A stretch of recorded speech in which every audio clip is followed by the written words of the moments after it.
kita telah melihat bahwa simulasi yang telah dilakukan oleh Proteus menunjukkan bahwa jika locker dalam keadaan terkunci, maka lampu akan menyala. Nah, untuk membukanya kita memerlukan kunci atau switch dari operator. Nah, ketika switch dari operator itu ditekan, maka kunci akan terbuka dan lampu akan padam.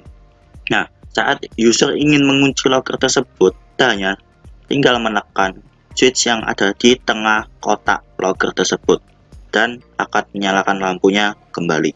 Bagaimana programnya? Nah, berikut saya akan menjelaskan. Kita mulai dengan include sfr52.ins. Apa ini? Ini adalah library standar yang digunakan untuk mengakses MCS 51. Jika di bahasa C, kita menggunakan include stdio.h.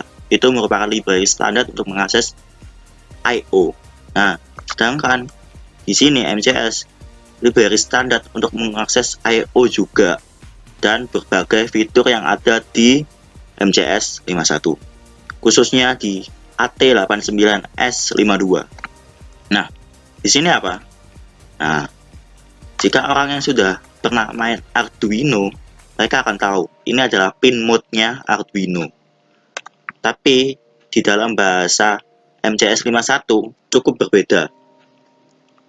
Nah, kita set pinnya di sini. Ini pinnya.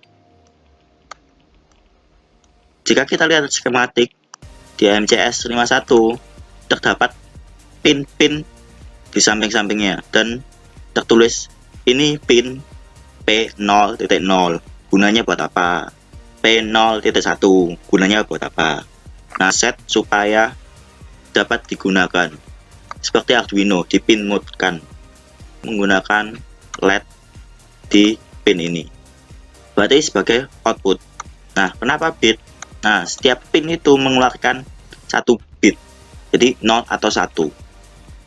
Nah, jika kita mengeset P0, misal kita mengeset P0 agar 0F hexa. Nah, berarti ini otomatis menjadi bitnya 1 semua. Nah, berikutnya kita membuat pin mode dari SW9 sampai SW1. Nah, ini pin-pinnya. Ini switch untuk locker. Nah, selanjutnya kita pin mode switch untuk operator SW_1 sampai SW_9 dan pinnya sebagai berikut. Nah, kenapa saya bisa mengset pin ini? Karena saya membuat model MCS dengan keluaran pin ini dan masukkan pin ini. Nah, selanjutnya kita akan memprogram MCS 51 ini dengan program assembly sederhana. Pertama, kita harus menuliskan origin 000H. Kenapa? Karena saat pertama kali MCS diakses atau untuk pertama kali MCS dihidupkan, alamat yang akan digunakan adalah alamat 0H. Ia mengeksekusi program yang ada di 0H. Sehingga saat kita sampai ke 0H, kita harus jump di jam, absolute jump ke label permulaan. Kenapa? Karena di origin 0100H itu banyak space kosong, jika kita membuat coding atau membuat program di 0H, mungkin kita akan bertabrakan dengan register yang telah diset dan menyebabkan bahasa ini tidak bisa dikompil atau gagal. Nah, oleh karena itu kita memindahkan programnya di 0100H. Nah, di dalam program ini di 0100H kita bisa menulis apapun dan function-function dan label-label yang kita inginkan. Nah, pertama saya membuat, jika orang yang bermain Arduino tahu, ini adalah void loop-nya. Dan ini mini functionnya atau if-nya dari kondisi saat void loop dijalankan. Nah, di label permulaan ini kita mengset dua program. Pertama, P0 0 hexa. Buat apa? Buat menyalakan semua LED yang ada di pin 0.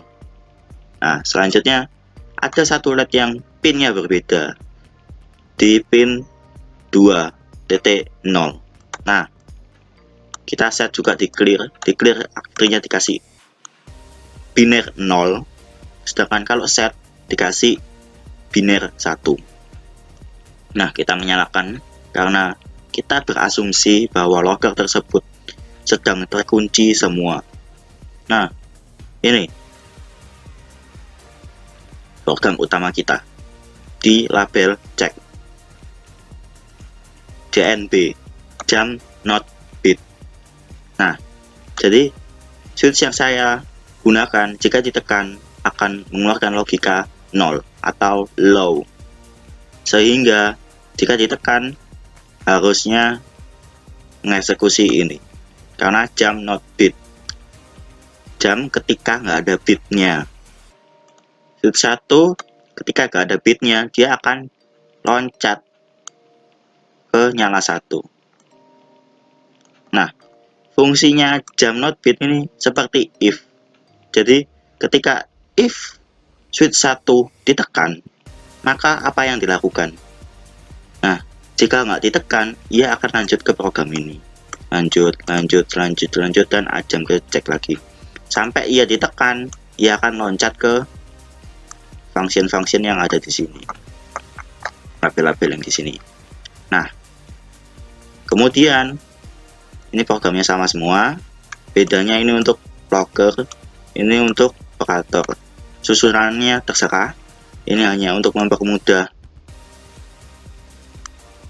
orang yang tidak mengerti dan membaca ini supaya gampang.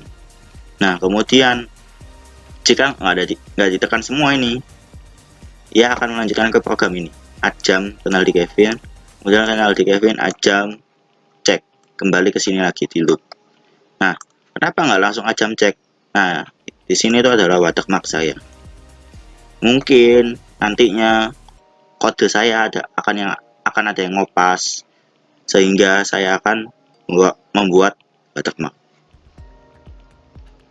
Nah, misal jam not bit SW1 dan loncat ke nyala 1. Nah, di nyala 1 ada clear LED 1 dan jam cek. Nah, jadi setelah ditekan LED-nya akan menyala dan dilanjutkan loncat ke cek. Jadi kembali ke sini lagi untuk mengecek tombolnya lagi. Nah, sama untuk yang mati. Ketika dia switch underscore 1 dipencet, dia akan loncat ke mati 1. Nah, saat di mati 1 di set bit, diberi bit 1, diberi logika high. Nah, kenapa mati malahan? Karena skematik yang saya gunakan adalah LED yang aktif low. Kemudian kembali ke cek lagi, dan untuk mengecek tombolnya diulang kembali. Nah, ini adalah program yang sama semua sampai terakhir. Tinggal buat ini terus dikopas dan diganti labelnya. Ini juga sama, dan kemudian diakhiri dengan program N. Kalau DC pakai kurawal buka dan kurawal tutup. Kalau di sini pakai origin dan